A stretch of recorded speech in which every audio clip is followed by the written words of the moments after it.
Penolakan pemberian gelar pahlawan nasional terhadap Presiden kedua RI, Soeharto, terus terjadi. Kali ini gerakan masyarakat Adili Soeharto menggelar aksi di depan Kementerian Kebudayaan Jakarta Pusat. Dalam aksinya mereka menuntut penghapusan nama Soeharto sebagai daftar calon pahlawan nasional. Peserta aksi menilai pernyataan Menteri Kebudayaan sekaligus Ketua Dewan Gelar Penghargaan dan Tanda Jasa Fadlizon atas pemenuhan syarat nama Soeharto dalam pemberian gelar pahlawan sangat melukai semangat reformasi yang telah diperjuangkan. Pertama, kami menuntut nama Soeharto itu dihapuskan dari usulan 40 nama yang sudah masuk dalam Dewan Gelar Tanda Jasa dan Tanda Kehormatan. Dan tuntutan yang kedua, kami mendesak pemberian gelar pahlawan ini harus jauh dari unsur politisasi. Artinya, pemberian gelar pahlawan juga harus dihindarkan dari unsur-unsur politik dan juga harus dapat diberikan kepada sosok-sosok yang kurang lebih tidak kontroversial. Sementara itu, Menteri Kebudayaan Fadlizon kembali memastikan 49 nama memenuhi syarat mendapatkan gelar pahlawan termasuk Soeharto. Soeharto dianggap memenuhi syarat usulan masyarakat dari tingkat kabupaten kota hingga provinsi. Ya, nanti kita lihat lah ya. Untuk nama-nama itu memang semuanya seperti saya bilang itu memenuhi syarat. Ya, termasuk nama Presiden Soeharto itu sudah 2-3 kali bahkan diusulkan. Ya, dan juga beberapa nama lain, ada yang dari 2011, ada yang dari 2015, semuanya yang sudah memenuhi syarat.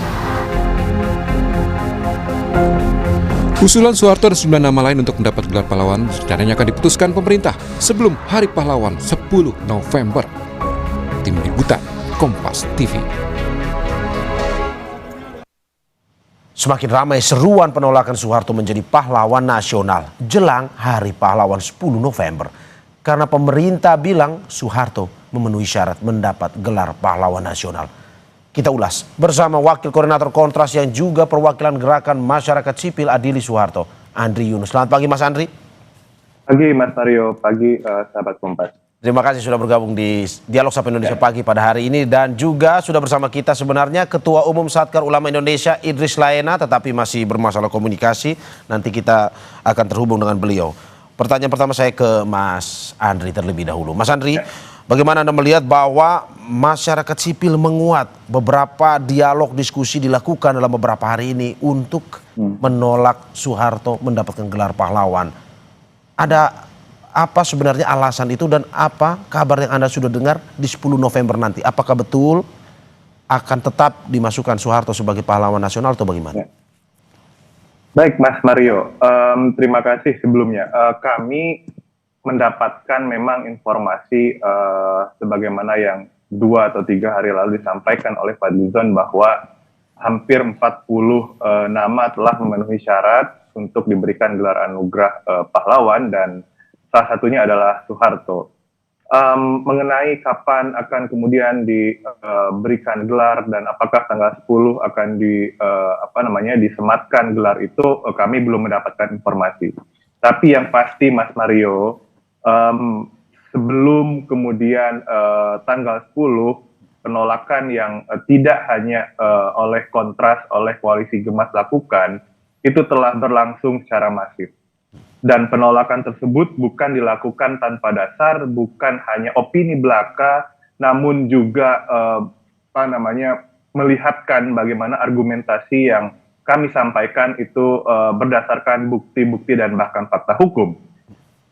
Misal dalam konteks bahwa Soeharto merupakan terduga penjahat kemanusiaan, pelaku pelanggaran berat hak asasi manusia, itu bisa kita lihat dari dokumen lembaga negara yang dikeluarkan oleh Komnas HAM pada tahun 2023, yang mana pada saat itu Komnas membentuk tim kajian pelanggaran HAM berat di era Soeharto. Setidaknya ada 9 kasus pelanggaran berat HAM. Ada peristiwa 6566 yang kemarin sayangnya disanggah oleh Fadlizon, yang menurut kami itu keluar dari tugas dan wewenang sebagai Dewan GTK, yang semestinya tidak ada urusannya dengan proses pro justisia atau penegakan hukum. Jadi ada kasus-kasus pelanggaran hak asasi manusia terjadi di era Soeharto dan sampai dengan saat ini tidak ada pengadilan untuk memberikan keadilan bagi keluarga korban, termasuk pemulihan terhadap para korban. Oke, bagaimana Anda melihat bahwa ada alasan atau pendapat yang pro bilang semua manusia pasti punya kesalahan lah, tapi mereka punya jasa besar bagi Indonesia sebenarnya. Menurut Anda seperti itu atau bagaimana? Mas Mario, Ya. menurut kami adanya korban jiwa selama era Orde Baru berkuasa dan dalam konteks pelanggaran hak asasi manusia itu tidak bisa dibandingkan dengan jasa apapun. Korban harus diberikan keadilan dulu, faktanya harus diungkap di pengadilan, dan kemudian negara menjamin tidak terjadinya peristiwa serupa. Saya rasa itu lebih substantif ketimbang kemudian menyematkan Soeharto sebagai pahlawan begitu. Jadi tidak bisa disandingkan antara jasa yang dia lakukan dengan pelanggaran hak asasi manusia yang tidak pernah diselesaikan, diseriusi oleh negara hingga saat ini. Oke. Sebelum saya lanjut, Mas Andri, Ketua Umum Satkar Ulama Indonesia Idris Laena sudah bergabung kembali bersama kita. Pak Idris, selamat pagi. Assalamualaikum Pak Idris. Ya, selamat pagi. Selamat pagi, Mas. Terima kasih Pak Idris. Ini sudah bergabung juga bersama kita Mas Andri Yunus, Wakil Koordinator Kontras yang juga perwakilan Gerakan Masyarakat Sipil Adili Soeharto. Pak Idris, saya tadi sudah berbincang dengan Mas Andri yang di mana teman-teman koalisi ini menolak betul pengusulan gelar pahlawan bagi Pak Harto. Menurut Anda, kalau Anda ada di pihak mana? Setuju Pak Harto diberikan gelar pahlawan atau sebenarnya tidak? Oke, jelas sangat setuju ya. Sangat Saya setuju kira untuk ini- memberikan gelar ya. maksudnya? Sangat setuju pemberian gelar. Oke. Kenapa? Jadi begini. Pertama kita harus tahu duduk persoalan dulu mengenai masalah Pak Harto ini. Ya. Jadi betul ya bahwa Pak Harto ini beberapa kali diajukan permohonan untuk diberikan gelar pahlawan nasional. Ya. Namun ya saya ingin memberikan urut-urutannya. Persoalan utama yang selama ini kita hadapi memang karena adanya TAP MPR nomor 11. TAP MPR nomor 11 itu yang mengatur tentang pemerintahan yang bersih dan bebas KKN. Ya. Jadi itu yang menghambat Pak Harto selama ini.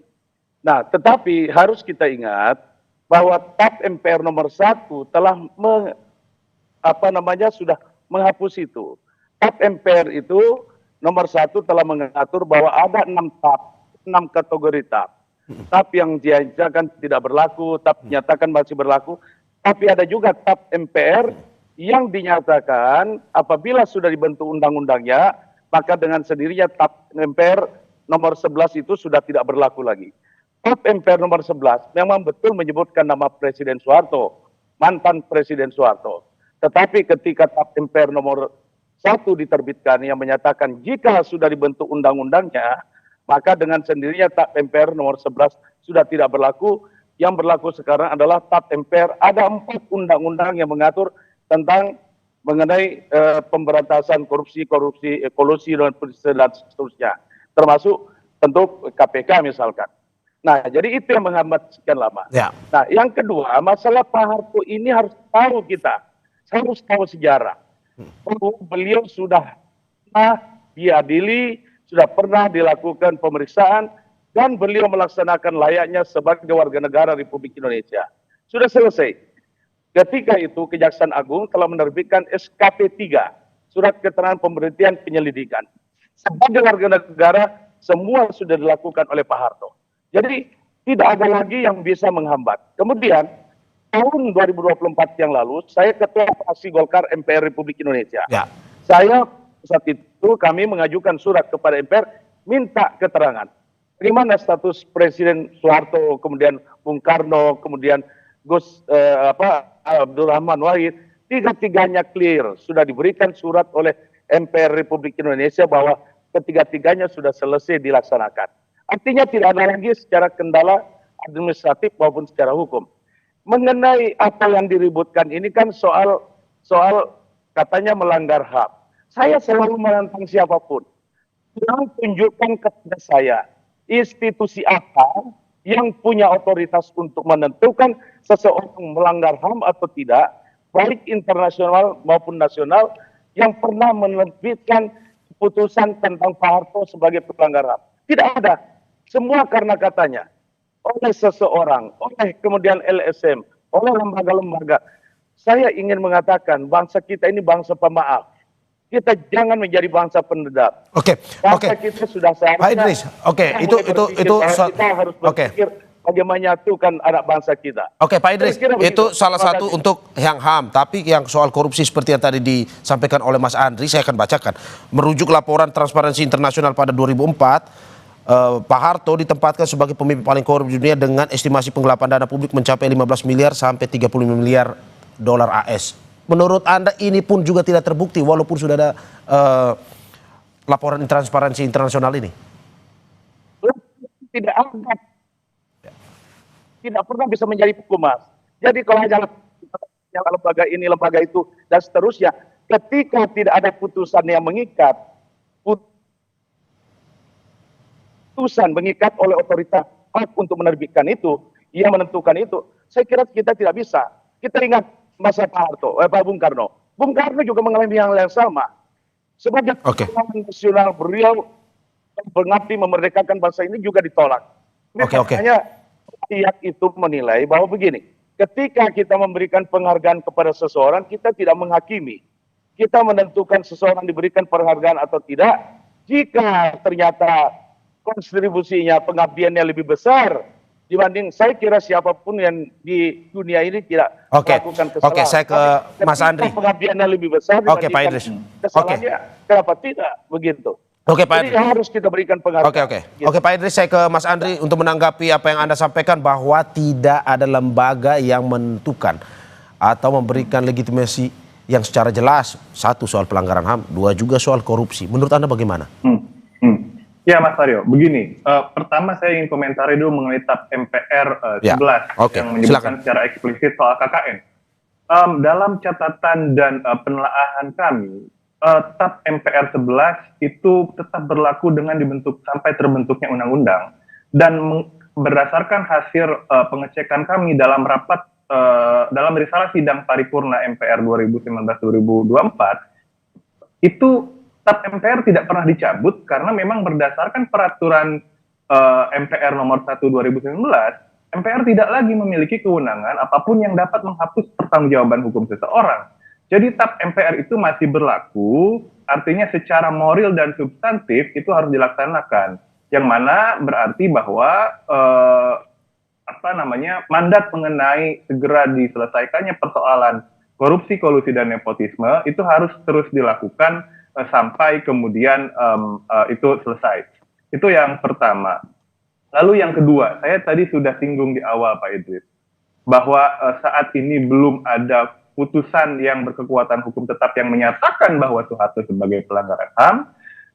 Itu semestinya negara itu menindaklanjuti tim kajian Komnas HAM soal pelanggaran HAM berat di era Soeharto. Ada 9 kasus yang sampai saat ini tidak ditindaklanjuti oleh negara, oleh Komnas HAM, Kejaksaan, dan seterusnya. Dan itu kemudian terjadi karena ada impunitas. Bagaimana terduga pelanggar hak asasi manusia duduk dalam pemerintah atau kekuasaan, hingga kemudian membuat pengadilan HAM itu menjadi tidak terlaksana. Artinya kami menyayangkan sebetulnya mengapa kemudian hal paling substantif menurut kami mengenai penyelesaian proses pelanggaran HAM itu tidak diselesaikan, dan justru di tengah situasi seperti ini memaksakan Soeharto yang diduga sebagai pelanggar hak asasi manusia yang berat itu diberikan gelar pahlawan. Oke, Anda mau bilang bahwa sebenarnya walaupun tidak ada legitimasinya, tapi kejadiannya ada, begitu ya? Betul, fakta hukumnya ada, Mas Mario. Ya. Oke, saya ke Pak Idris. Pak Idris masih tergabung bersama kita ya? Ya. Pak Idris, seperti yang dikatakan oleh Mas Andri, oke, walaupun tidak legitimasi, tapi kejadian Anda dilihat dari bagaimana beberapa aksi. Salah satunya ini aksi Kamisan yang terus-menerus terjadi di depan istana. Karena merasa bahwa ya ini adalah salah satu pelanggaran HAM berat dan Pak Harto diminta untuk bertanggung jawab. Salah satu yang diminta untuk bertanggung jawab. Menurut Anda seperti apa? Ya, jadi Mas Andri, saya luruskan ya.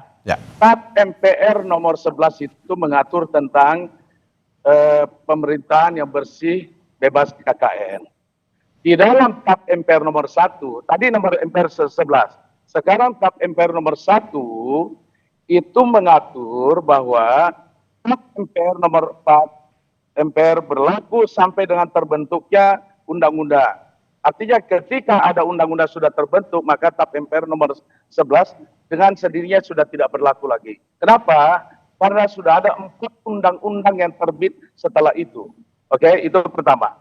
Kemudian kami 2024, kami itu termasuk saya sebagai ketua fraksi, karena yang menandatangani suratnya saya, meminta kepada MPR penjelasan terkait tahap ini. Tahap MPR, ya. Nomor 11 ini. Penjelasannya adalah ditandatangani oleh semua fraksi di MPR Republik pada saat itu yang mengatakan bahwa mengenai persoalan Pak Harto ini sudah selesai.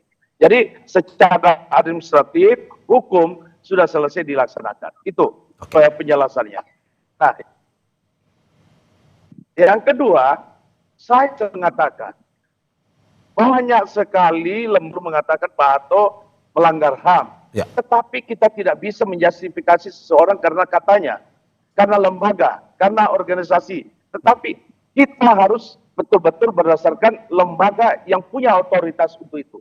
Ada HAM internasional. Kita tahu misalkan presiden yang melakukan pelanggaran itu diadili di Den Haag. Tetapi tidak pernah. Karena kenapa? Memang tidak ada pelanggaran yang terlalu serius untuk kemudian harus dibawa ke sana. Itu pertama. Yang kedua, ini yang saya ingin katakan. Tidak ada satu putusan di dalam negeri maupun di luar negeri yang pernah memutuskan mengenai terkait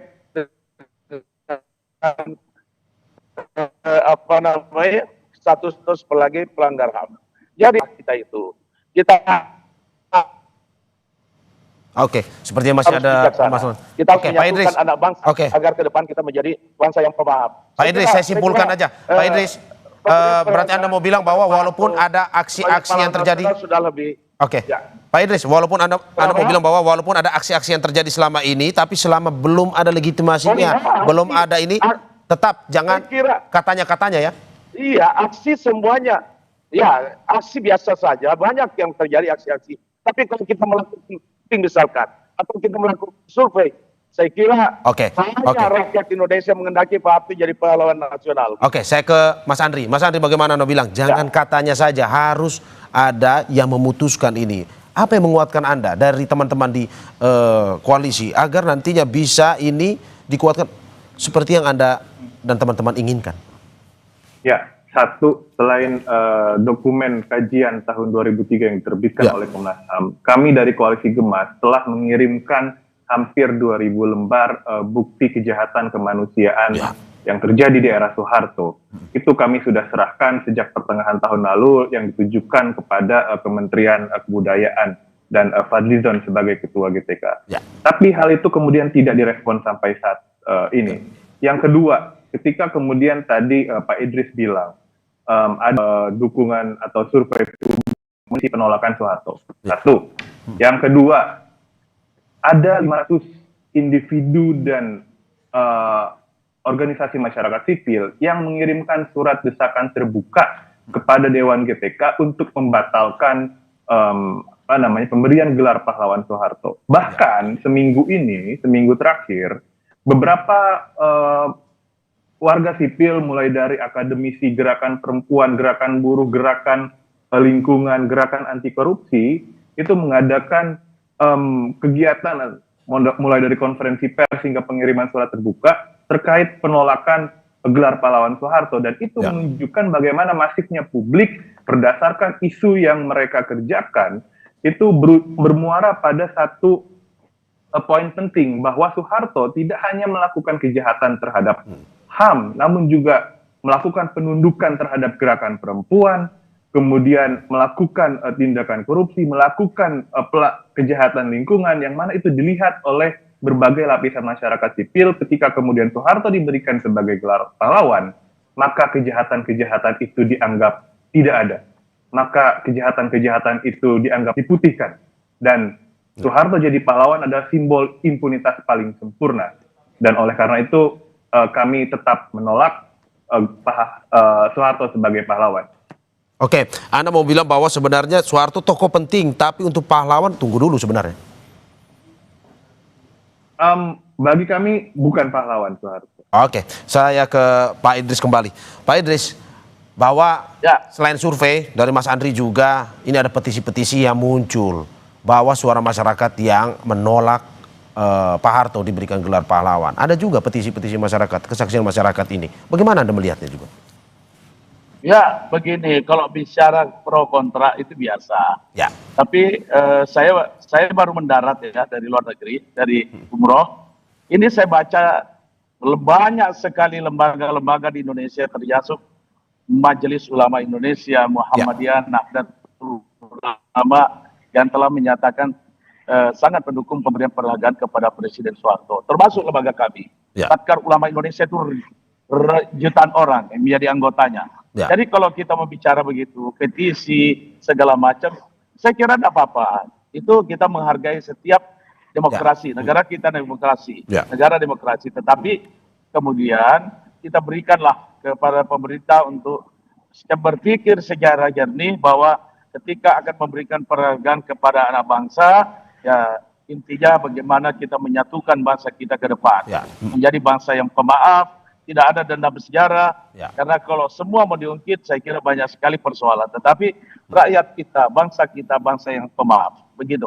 Oke, saya kembali ke Mas Andri. Mas Andri, kalau memang pada akhirnya tanggal 10 November ya kalau tidak salah, Pak Harto ini, jika nantinya diberikan gelar pahlawan, apa yang akan dilakukan oleh koalisi?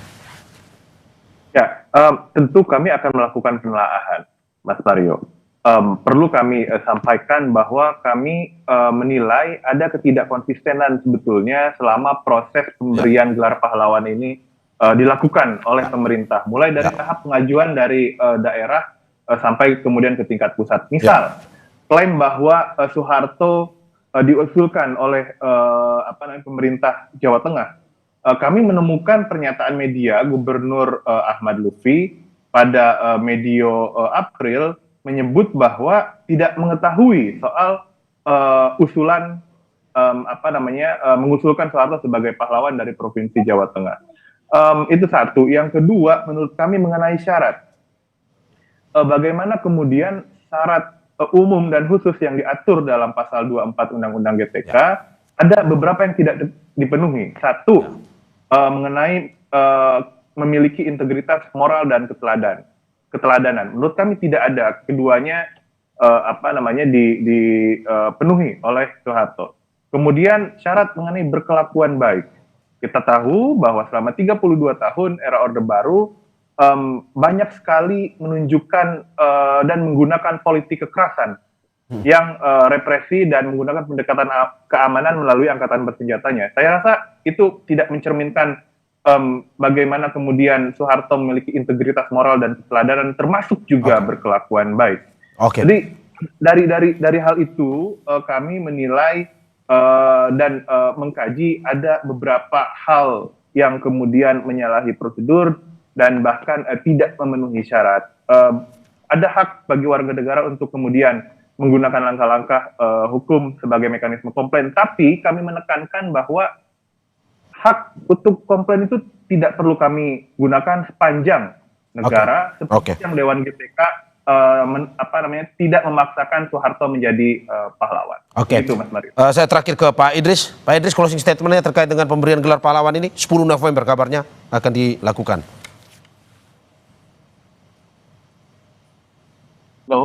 Halo Pak Idris, singkat saja Pak Idris. Terakhir closing statementnya terkait dengan pemberian gelar pahlawan untuk Pak Harto ini. Ya, saya kira kita semua rakyat Indonesia tentu harus berpikir jernih. Saya selalu katakan, inilah saatnya kita bersatu, membangun bangsa kita yang lebih yang penuh kerukunan. Tadi saya katakan lupakan dendam-dendam sejarah. Terlalu prematur kalau tadi disebutkan semua apa yang disampaikan tentang Pak Harto. 32 tahun pemerintahan Pak Harto, kalau mau dihitung kebaikannya jauh lebih banyak dibandingkan apa yang disampaikan tadi. Saya kira kita harus jernih, sekali lagi jernih berpikir bahwa kita bangsa yang besar adalah menghargai jasa-jasa para pahlawan. Ya, terima kasih atas apa yang disampaikan. Ini menjadi terus diskursus bersama dan semoga kita harapkan ya nanti akan ada jalan tengah bagi ya topik yang kita sedang bahas ini, pemberian gelar bagi Presiden kedua Republik Indonesia Soeharto. Terima kasih Wakil Koordinator Kontras yang juga perwakilan Gerakan Masyarakat Sipil Adili Soeharto, Andri Yunus, dan Ketua Umum Satkar Ulama Indonesia Idris Laena. Terima kasih Bapak-bapak, sehat selalu. Terima kasih. Ya, assalamualaikum. Saudara jangan kemana-mana.